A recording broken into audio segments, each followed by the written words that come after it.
नमस्कार, खमा गणी, आदाब।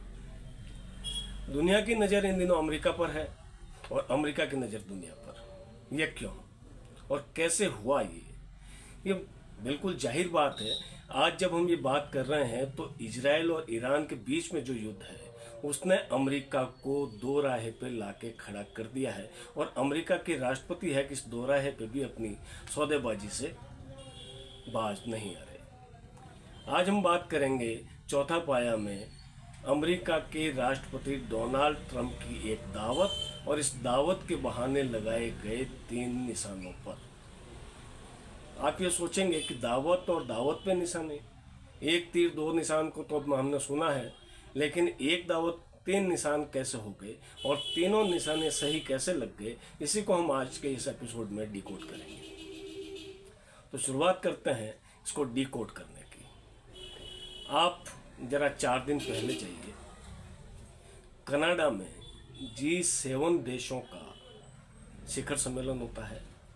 ट्रंप भी उसमें जाते हैं और बीच में से चले आते हैं और वो कहते हैं कि उनको बहुत ज़रूरी काम है और इसकी वजह से उनको जाना पड़ रहा है। और अमेरिका पहुंच के वो कहते हैं कि उनको ईरान के बारे में कोई फैसला करना है, इसके लिए वो G7 देशों की बैठक छोड़ कर आए हैं। फिर आप देखेंगे कि ट्रंप G7 देशों की बैठक के दूसरे दिन भारत के प्रधानमंत्री नरेंद्र मोदी को फ़ोन करते हैं और जो बताया गया है भारत के विदेश सचिव की तरफ से कि ट्रंप और मोदी ने 35 मिनट बात की और उसमें विस्तार से बात हुई और मोदी जी ने 2 टूक ट्रंप को कह दिया कि आप जो ये बार बार कह रहे हैं कि मैंने सीज फायर करवाया, ये गलत है। पाकिस्तान के डीजीएमओ ने भारत की सेना के डीजीएमओ को फ़ोन किया और सीज फायर का प्रस्ताव रखा जिसे भारत ने माना है। खैर, वो एक मुद्दा था और इस बातचीत के तुरंत बाद में अमेरिका के राष्ट्रपति डोनाल्ड ट्रंप हाल ही फील्ड मार्शल बनाए गए पाकिस्तान के सेनाध्यक्ष जनरल असीम मुनीर को व्हाइट हाउस दावत पर बुलाते हैं और उनकी आवभगत करते हैं। अब ये क्या बात हुई कि एक तरफ जो अमेरिका का जो सबसे बड़ा जो सैन्य अधिकारी वो ये कहता है कि आतंकवाद के खिलाफ लड़ाई में पाकिस्तान अमेरिका का एक नेचुरल एलाई है, और उसके बाद में ट्रंप साहब उसी पाकिस्तान की सेना के प्रमुख को, या ये कहें कि पाकिस्तान के प्रमुख को, कारण कि पाकिस्तान के अंदर ये सब जानते हैं कि सेना ही सर्वे सर्वा है, प्रोटोकॉल तोड़ के व्हाइट हाउस में शासनाध्यक्ष या राष्ट्राध्यक्ष को नहीं, सेनाध्यक्ष को बुलाते हैं दावत पर। और दावत पर बुलाने के बाद जो चीज़ होती है उसी को डिकोड करने के लिए मैं आज आपके सामने हूँ और मैं ये बताना चाहता हूँ कि इस एक दावत के बहाने ट्रंप ने 3 निशाने साधे, 1 नहीं, 2 नहीं, 3 निशाने। पहला निशाना क्या हो सकता है? आप ये कह सकते हैं कि डोनाल्ड ट्रंप भारत और पाकिस्तान को एक तराजू में तोलने की कोशिश कर रहे हैं। ऐसा नहीं है। दरअसल बात दावत की और उस दावत में जनरल असीम मुनीर को बुलाने की, ये और किसी से जुड़ा हुआ हो नहीं हो, लेकिन जो आज इजराइल और ईरान के बीच में जो लड़ाई चल रही है इस युद्ध से जुड़ा हुआ मामला है। आपको याद होगा पाकिस्तान को लेके ईरान की तरफ से एक बयान आया था कि अगर लड़ाई फैली तो पाकिस्तान परमाणु हथियार ईरान को उपलब्ध करवाएगा। और निश्चित रूप से भले ही कहीं इसकी खलबली इसकी मची हो ना मची हो, लेकिन अमेरिका में जरूर इसकी खलबली मची, कारण कि अमेरिका ने इससे पहले अपने जो अड्डा है पाकिस्तान के अंदर नूर खां एयरबेस, वहाँ पे भारत का प्रहार देखा था। और पाकिस्तान चूंकि आज उस स्थिति में है कि दे उसका भी भला ना दे उसका भी भला, तो ट्रंप ने बहुत बड़ी चाल खेली कि पाकिस्तान को किस तरीके से चुप किया जाए। चूंकि बात एक इस्लामिक कंट्री के खिलाफ लड़ाई की है और अगर बात बढ़ती है तो इस्लामिक कंट्रीज जो हैं वो ईरान के साथ आ सकती है, और कोई कंट्री आए नहीं आए, लेकिन पाकिस्तान ने तो एलानिया तौर पर इस तरीके से कह भी दिया था कि वो ईरान का समर्थन करता है।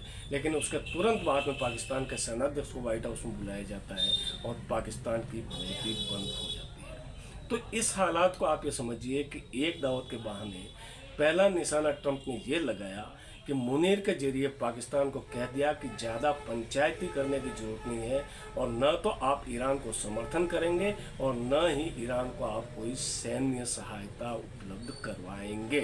तो ये पहला निशाना था। अब दुनिया भले उस चीज़ को कैसे भी कहे कि देखो साहब, मोदी जी से तो ट्रंप ने सिर्फ टेलीफोन पे बातचीत की, और जो मोदी जी के दुश्मन हैं उसके सेनाध्यक्ष को दावत पे बुला लिया। ठीक बात है, ट्रंप ने मोदी जी को भी कहा था कि कनाडा से लौटते वक्त आप आ जाइए, लेकिन मोदी जी ने बहुत दृढ़ता के साथ में इसका जवाब दिया और कहा कि नहीं, मेरे और भी असाइनमेंट्स हैं, मैं भी नहीं आ सकता, आप भारत आइए, और ट्रंप ने उसको स्वीकार भी कर लिया। तो अब इसका आप एक अंदाज लगाइए कि मोदी से बात करने का मतलब ये था कि असीम मुनीर को दावत पे बुलाया जाएगा, लेकिन भारत इससे नाराज नहीं हो, इससे पहले मोदी से ट्रंप ने बात की। और मुनीर साहब गए और ईरान का पाकिस्तान से समर्थन लेने का रास्ता बंद। ये पहला निशाना डोनाल्ड ट्रंप ने अपनी एक दावत के बहाने। और दूसरा निशाना क्या है वो अभी आपको मैं समझ में आ गया होगा कि पाकिस्तान ने मुनीर साहब अभी डकारें लेके व्हाइट हाउस से बाहर आए ही नहीं थे कि पाकिस्तान ने अमेरिका के राष्ट्रपति डोनाल्ड ट्रंप को शांति का नोबेल पुरस्कार देने की सिफारिश कर दी। नियम है नोबेल कमेटी के, नोबेल ट्रस्ट के, कि कोई भी राष्ट्राध्यक्ष या कोई भी शासनाध्यक्ष किसी को भी शांति का नोबेल या कोई भी नोबेल पुरस्कार देने की सिफारिश कर सकता है। पाकिस्तान ने तुरंत को कर दिया।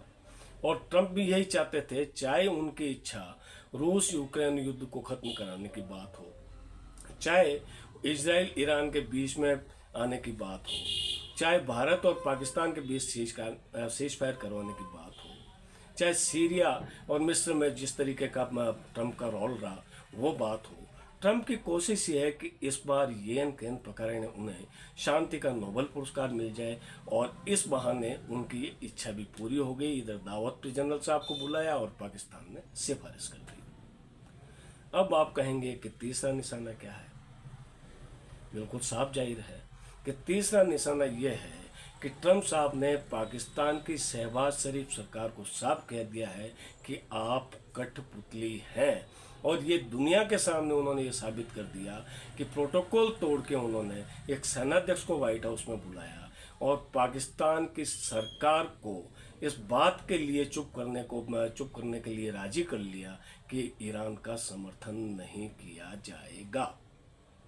और आपको एक बात बताऊं मैं कि अमेरिका की दखलंदाजी कितनी है कि पाकिस्तान की सेना और पाकिस्तान की जो खुफिया एजेंसी है ISI, उसके जो प्रमुख हैं लेफ्टिनेंट जनरल, उनको अमेरिका के इशारे पे ही पाकिस्तान ने ऑपरेशन सिंदूर से ऐन पहले पाकिस्तान का राष्ट्रीय सुरक्षा सलाहकार बनाया था।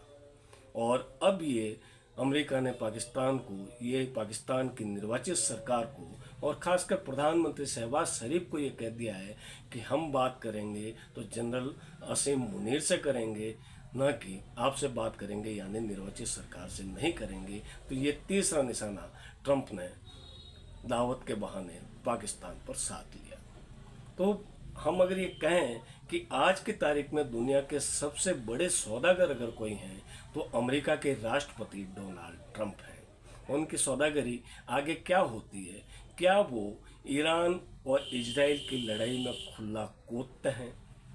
क्या वे देश और दुनिया की प्रतिक्रिया देखेंगे, या इस लड़ाई से अपना आप को बिल्कुल ही विड्रॉ कर लेंगे और इजराइल को उसके हाल पे छोड़ दिया जाएगा? और जैसा कहा भी जा रहा है कि इजराइल को ये उम्मीद नहीं थी कि जिस मजबूती से ईरान ने उसे जवाब दिया है वो उसके पास वो ताकत होगी। और कहा तो ये भी जा रहा है कि इजराइल का जो आयरन डोम, जिसने वायु रक्षा प्रणाली में दुनिया भर को अपना कायल कर रखा था, उसके बावजूद भी अगर ईरान की मिसाइलें उसके सैन्य मुख्यालय पे जा गिरती है, उसके स्टॉक एक्सचेंज पे जा गिरती है, उसके अस्पताल पे जा गिरती है, तो ये उसकी सफलता है। लेकिन कहने वाले ये भी कहते हैं कि अब इजराइल के पास में जो इंटरसेप्ट करने वाली जो मिसाइलें हैं वो ख़त्म हो रही हैं, और अगर कुछ दिन ये लड़ाई और चली तो शायद इजराइल ईरान के जो प्रक्षेपास्त्र हमले हैं उनको रोकने में शायद कामयाब ना हो और ज़्यादा इजराइल का नुकसान हो। क्या हालात होंगे क्या नहीं होंगे ये समय बताएगा, लेकिन आज हमने डिकोड किया है ट्रंप की सौदेबाजी और एक दावत पे 3 निशाने को। आप इसको किस तरीके से देखते हैं, मंथन कीजिए, कमेंट बॉक्स में बताइए हमारा या आप आज का एपिसोड आपको कैसा लगा।